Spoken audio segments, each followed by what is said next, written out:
Hey everyone, welcome back. And in today's video, I want to show you how I created my submission for the 3D Moving Meditations Challenge hosted by Clinton Jones, aka the Pwnisher. Today I'm going to show you my workflow, my process, and how I went about creating my submission. So let's take a look at the final render and then we'll get it right into it.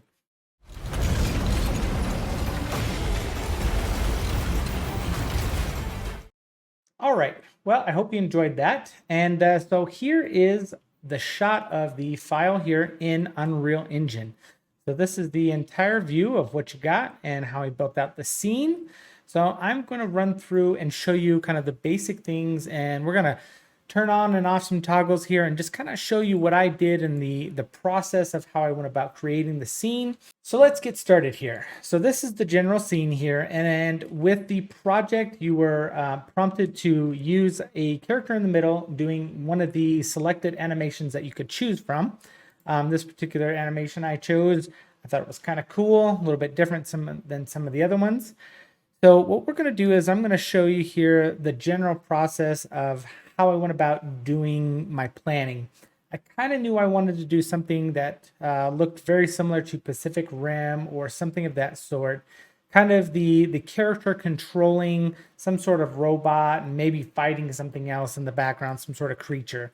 So I knew that was the general start of what I wanted to achieve. I also knew I wanted some water and some effects and stuff like that. So let's take a quick look here. I have the character section here. So that's your main three characters there.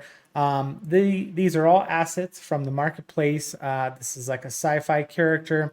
So all of these characters are actually from the marketplace. The main character here up front is like a sci-fi character from the marketplace that I purchased for relatively inexpensive when it was on sale at some point. The large robot back here, I actually did purchase this one specifically for this challenge because it was something kind of similar to a Pacific Rim character. It was key for me that I didn't use assets of actual intellectual property from Pacific Rim. I just wanted stuff that looked very similar. So this robot fit that pretty well. And then the creature back here is actually one of the free assets through Epic Games. From Paragon, the game that they launched, and ended up giving out a bunch of the assets for free. So that was the creature there. And of course, all of these have been slightly changed, textures modified, just to kind of fit the scene and the style that I wanted. So I knew which animation I wanted to pick from and choose for my particular character. And because of that animation, I kind of came up with this idea of, oh, maybe I can use a chain connected between them, and it looks like he's pulling the creature. And so that's the general idea of what I ended up going with. And I wanted to reinforce the fact that the animation wasn't just some guy standing there waving his arms around. I wanted the meditation or the move to create some sort of interaction with the scene. So by creating a chain that went in between the two characters here, if I can select it, you can see this chain here was actually part of that interaction between the main robot and the creature. And so what I did is I took the robot here and I had him follow the same animation as the primary character in the foreground. And I used that in a reverse form as if he was controlling the robot. The creature here had some preset animations that were in its asset library. One of which was it roaring, another one was being hit, and another one falling to its death. So I took the movie sequencer, and I used that to animate and edit and blend those animations together to get the hit and the fall down. Another thing I knew I was going to have to do a little bit different than Pacific Rim was I didn't want the actual character to be inside of the robot. So I needed to do something that was going to connect it or make it feel as if it was plugged in. So the first thing I did was work on doing some actual cable components here that connect to the back of the guy's head. The components would be simulated as the character moves. It would stay connected. You can see it's pretty sloppy here in the back, but from the front view, you never actually see it. And then I just use those cables and connect them to some random boxes that were going to be up here in this rafter, or before I had the rafter built out in the foreground, they were just kind of floating up above. The next primary thing that I knew I wanted was some sort of ocean or water simulation. Similar to Pacific Rim, a lot of them, the action sequences take part in an ocean. and I just love the water effects. Now, I knew I wasn't going to go outside of Unreal Engine to create some sort of water simulation or do anything like that. I would love to do some stuff in Houdini or something of that sort, or maybe Embergen, and do some really cool simulations. But I knew I wasn't going to be able to achieve that in the time frame that I wanted and what I was going to be given for this particular challenge. So the first thing I did is I already had an asset called Cinematic Ocean plugin. It's in the marketplace. It's relatively inexpensive. It can create some very nice looking ocean. It's not meant for real time and normal use in Unreal Engine. It's mainly meant for cinematics. You can tell right now it doesn't look super good. It doesn't look good until you actually simulate. Plus I have the screen percentage turned down a little bit just so things run smoothly during this recording. So I knew I was going to do that. So that was the next big element that I added in. I wanted to do that. Now, since it's a cinematic ocean plugin, it doesn't interact with anything. There's no collisions, no effects. The only thing it does is create really good looking waves using Gerstner waves and some foam and stuff like that. But the foam doesn't interact with anything that it touches or anything of that sort. So I knew I was going to have to add that myself later. So one of the next things I worked on was the chains. As I mentioned earlier, I wanted to have this chain connected between the two. I did find a couple really good plugins in the marketplace that allow for actually simulating chains and stuff. So one of those I ended up using. So the main chain piece here actually does get simulated with the motion, and you're able to connect it to certain bones of the creatures or the characters here. You can see it actually doesn't really connect to his, like it connects to the bone inside his hand, but it's not in the hand. But from the perspective and the distance, you can't really tell. Same thing with at the creature, it kind of intersects, goes into his neck.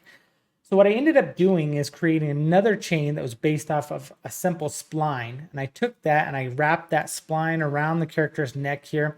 And for most of the sequence, this chain coming out of his neck lines up with that chain that's wrapped around, so you don't really tell from a distance.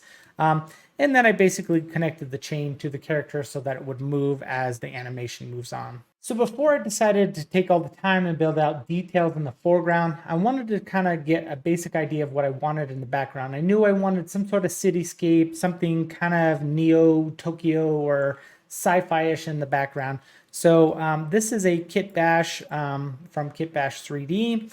Wonderful sets of stuff. If you're ever interested in their stuff, check it out. They always run really good sales. Sometimes they do 50% off sales and stuff. I really like their stuff. It's super modular. They build versions straight out for Unreal that you can just drop in and blueprints, modify them, edit them. It's really cool. So anyways, next thing I did was basically build out the city. I went around and drag and dropped buildings based on my shot and my camera view that I knew I was going to have. Tall buildings in the back, short buildings up front. During that process, I also went ahead and added this a little barrier here, like an ocean barrier dock to that, so that the ocean water wouldn't just be flowing up into the city like that. This was all elements from within inside the Kit Bash. So what's really cool about Kit Bash is they do give you complete buildings, but all these little tiny pieces that make up each building, those are all selectable and usable later. Antennas and pipes and AC units and all that stuff. So I'll show you here in a little bit where I end up using them in the foreground also, which is really cool. Another part of the city area, I ended up using some point lights throughout the city to just help highlight and add a little bit of realism, as if there was street lights down below and other things that were lighting up. So you can see here, I added a lot of that. And of course, with the volumetric fog and then stuff, that adds a lot of detail. This whole scene was actually rendered out in ray tracing instead of lumen due to I wanted really good reflections, especially with the ocean and a lot of stuff in the foreground. You can see here, this is the whole building and cityscape there on and off and the city lights. The other part I wanted to do was add a bridge that was kind of connected to the city. So this is actually I want to say a free or very inexpensive bridge plugin that I downloaded at some point, and has a couple modular bridge pieces. So I basically did that and tossed in this whole bridge system here just to give it a little more detail as it flows throughout the city. The one thing I did do was to add a little bit of detail to the background. A lot of stuff you probably won't even notice from the primary shot. However, I wanted to have these details. So I took a piece of the road from the bridge, tossed it in there as if it was broken, added a couple kit bash bars and elements coming out of it. Then I added a couple little simple vehicles that came in a little free pack of vehicles, tossed those on there, actually added some physics and some simulations. So during the scene, they actually do fall off and go into the water. Same thing with these lamp posts, a couple things like that, just to add some lights. From the distance, you weren't really going to see it, so I had to make sure I added some sort of lighting to the vehicle so you can see the lighting come in also. Another small detail I wanted to add in the background were some boats. So I took these boats that are kind of like larger freight liners. I wanted to use those to kind of help give a little bit of scale to the creatures to make sure that you could understand and see that they're large creatures. So by adding a few little boats here in the background, it added a little bit of scale. I also added this later on, I decided to add this one in the foreground a little bit so that I could put a big giant spotlight kind of shining up on top of the creature here, just to give it a little bit of detail as if there's some motion happening. Animated the light a little bit so it doesn't just stay in one spot as the character moves around. So that was a nice little detail just to add a little bit of lighting from the left side as we were creating out the scene. So around this point, I wanted to start working on the foreground. I knew I wanted something really detailed, or as detailed as I could possibly get in my time frame. I took a really simple approach to this. Basically just built out a simple floor plan here, you can see. And I knew I wanted it to be kind of raised up as if he was on some sort of platform, some sort of area where he felt like he was going to be connected into something. So I began to use simple little kit bash pieces, a couple little asset packs of like sci-fi elements and stuff, and just kind of slowly started to build out all these little details and little platforms. So this isn't just one piece, it's a whole kit bash of a bunch of elements put together to kind of create this pretty detailed little setup that you can see here. This is a simple little tabletop. These are, each one of these pieces is individual meshes that I went through and added just to add some detail, make it look like it's very ornate. There's a lot happening inside of it. Each one of these little pipe systems, added those in, several platforms stacked on top. I found some cable elements just to add some wires and cables. I went through and added some lighting and stuff. So there's a couple little like floor lamps here, and each one of those even went through with like a spline system to create some piping for cables. Just lots of little tiny details to build this out.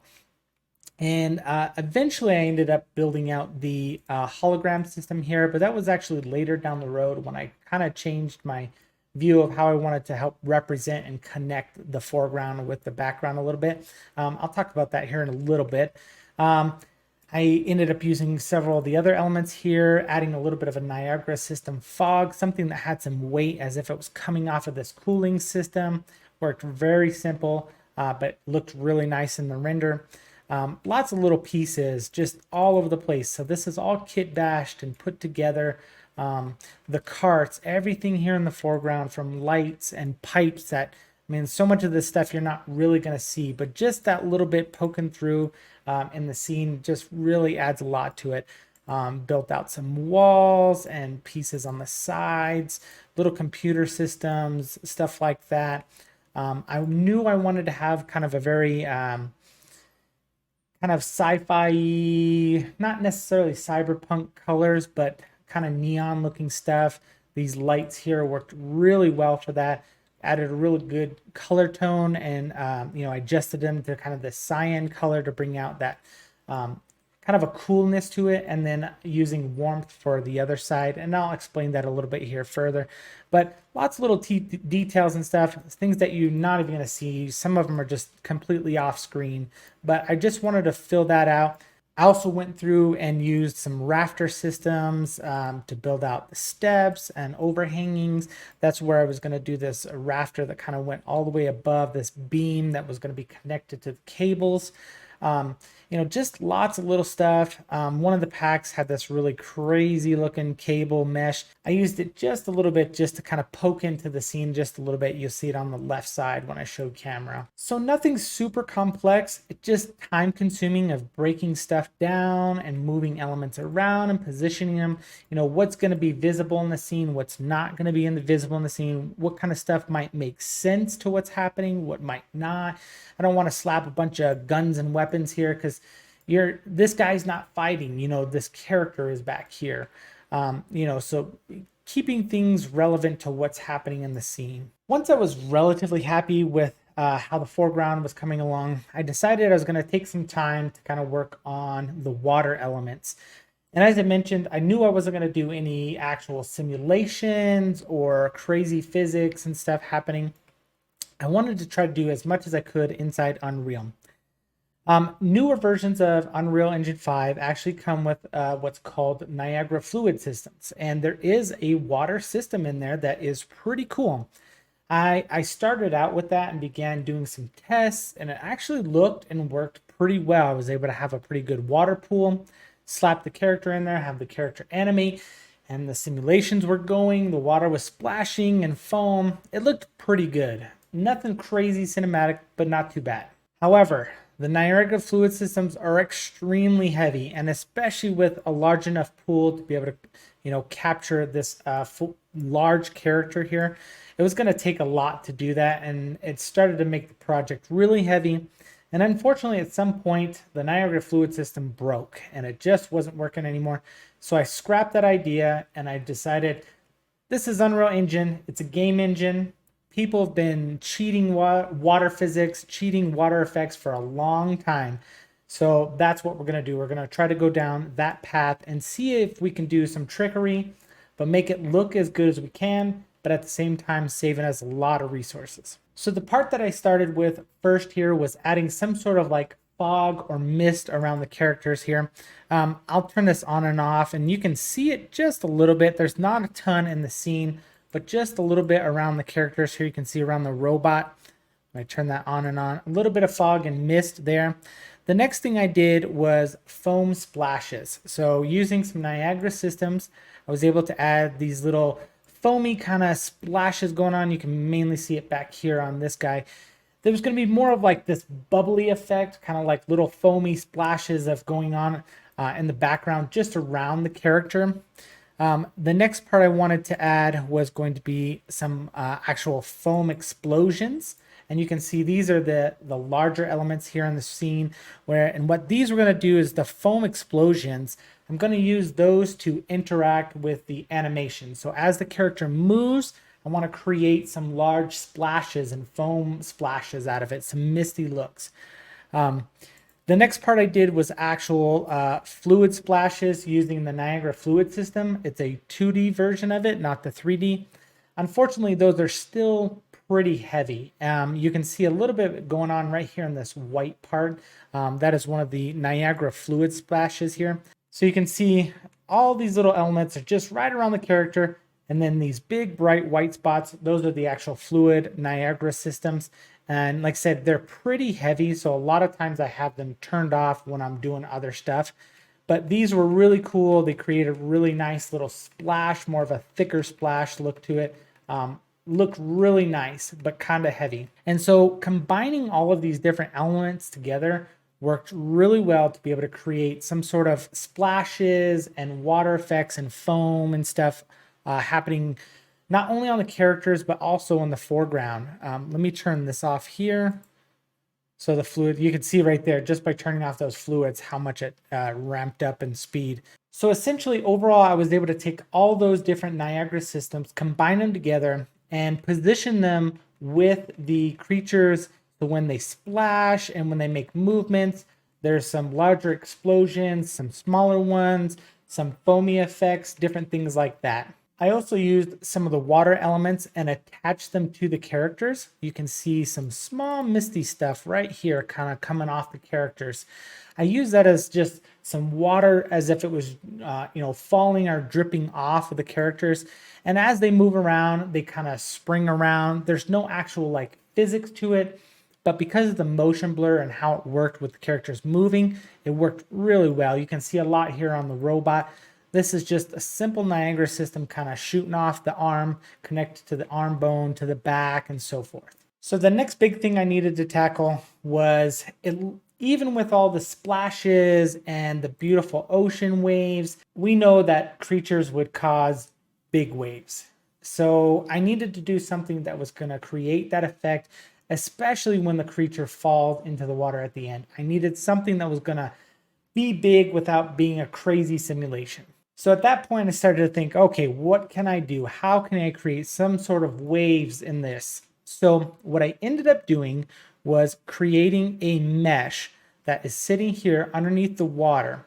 And what I did is I took the shader from the cinematic ocean and I applied that to this mesh that's sitting underneath the water. It's basically a squished sphere.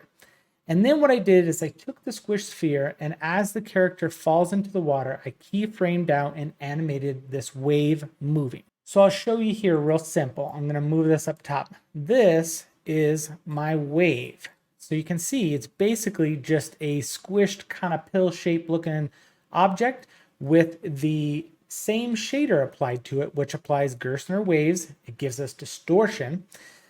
You also can see here how it's kind of glowing. I took a point light and I slapped it inside just to give it some glow, because since the wave was going to be coming up out of the water, it's going to be thinner and you could kind of see through it. I think it really added to the effect.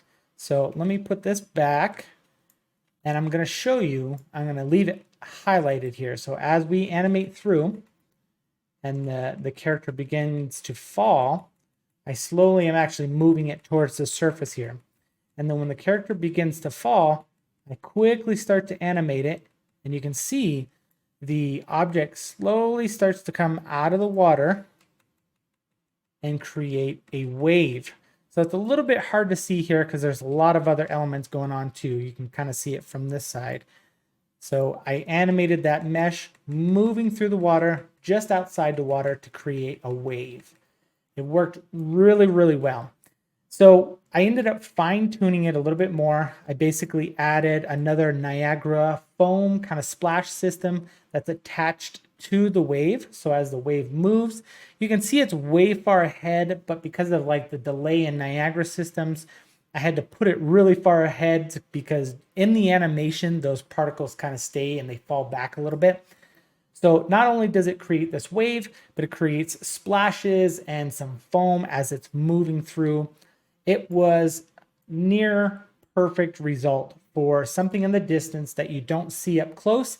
It looks fairly real, and I've had so many people say, man, how did you simulate that? How did you do that water simulation? How did you create that in Unreal Engine?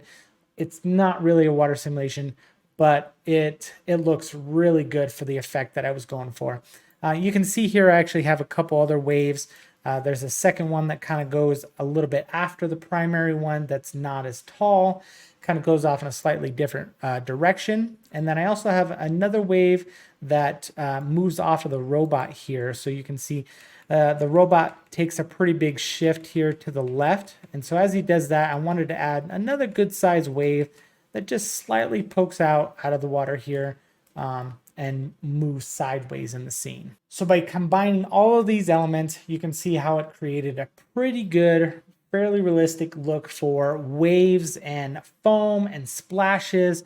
And like I said, you basically just key them out and add them in the areas where the creatures are going to be and the robot are going to be moving and splashing. Now that I knew I had pretty much finished most of what was happening in the background, I wanted to go in and get some extra detail and fine tune the foreground. It seemed a little bit empty for what I was going for. I knew I wanted to add some characters in the foreground, and I ended up going with these pretty cool robots here.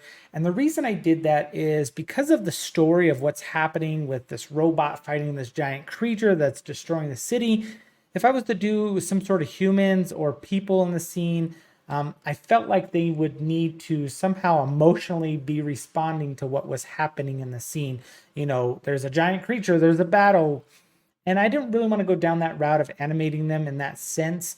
So I used the robots because they could be somewhat mundane to what was happening and just kind of doing their duties. The robots are from the marketplace, pretty inexpensive, but really nice, high detail robots. Customized those out to make them match the colors of what was going on. Used animations from both Mixamo and Actorcore Relusion to do the touching of the screens and the guy walking with the cart.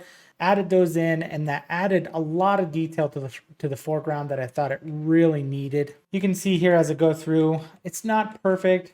Connected the cart to the robot here, just more details and animations. At this point, I kind of had some inspiration and some guidance from some of the other people in the Discord channel on how I wanted to help connect the foreground to the background and the characters. So I had color toned the characters to kind of match.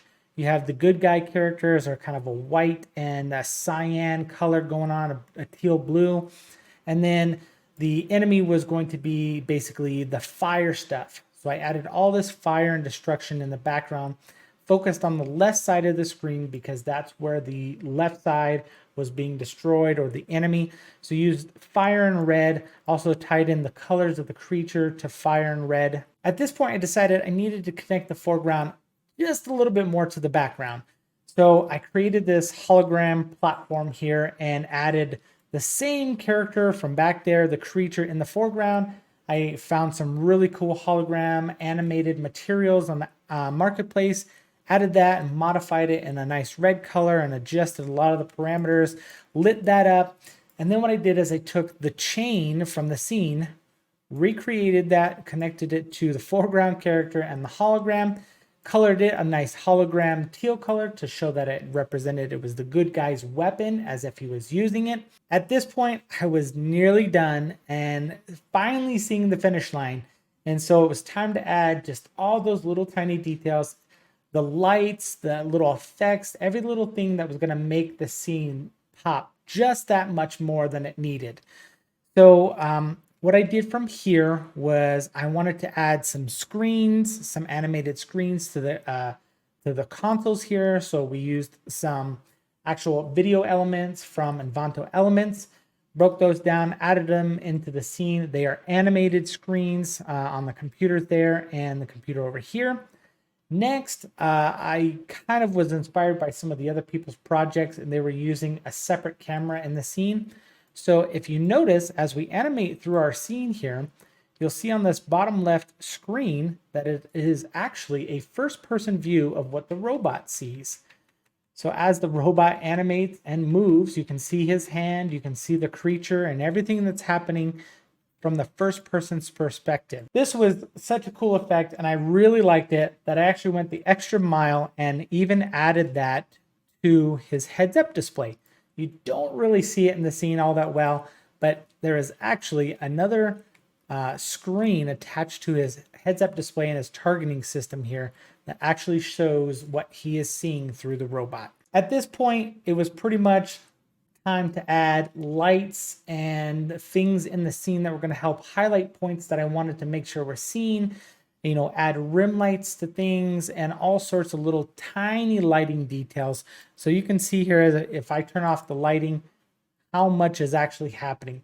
So the entire environment is lit by Ultra Dynamic Sky plugin, which is a wonderful plugin. If you haven't tried it out, you should definitely check it out. It has a full lighting system, weather system, nighttime, daytime. It is amazing for the price.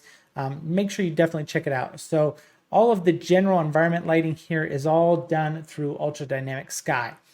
And it's great.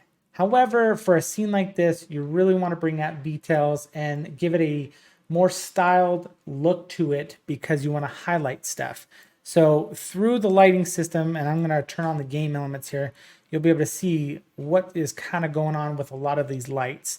Each one of these actual lighting meshes here, I added extra little light boxes using rec lights to light them up. There's extra rim lights that sit on top of the characters to give them highlights. There's rim lights to them. There's colored lights to help represent some of the colors of the good guys and bad guys. Just lighting everywhere. You can see there's big lights happening on out here in the main fight scene between the two large creatures. I turn those on and off. You can see I wanted to create a moonlit style look, but also use some of the lights to help cast rim lights on them. More lighting from the fires than the fires are actually emitting. All sorts of lighting just to create the look that I was trying to achieve. At this point, I'm pretty much done. And as I mentioned earlier, I use the ultra dynamic sky system for all the lighting. And what's really cool is it actually comes with the weather system. I knew I had this very kind of glossy, wet scene already going on. So what better way than add some rain? So I used the ultra dynamic sky weather system, added that in. I usually have that turned off because it's pretty heavy in the scene. However, I'm going to turn it on here and you'll be able to see that adds rain. It actually uses collisions to create splashes and particles that bounce and everything off of your meshes that are in your scene. It adds a misty fog look, all sorts of effects. It's really good, and it added just that final touch that I was looking for in my scene.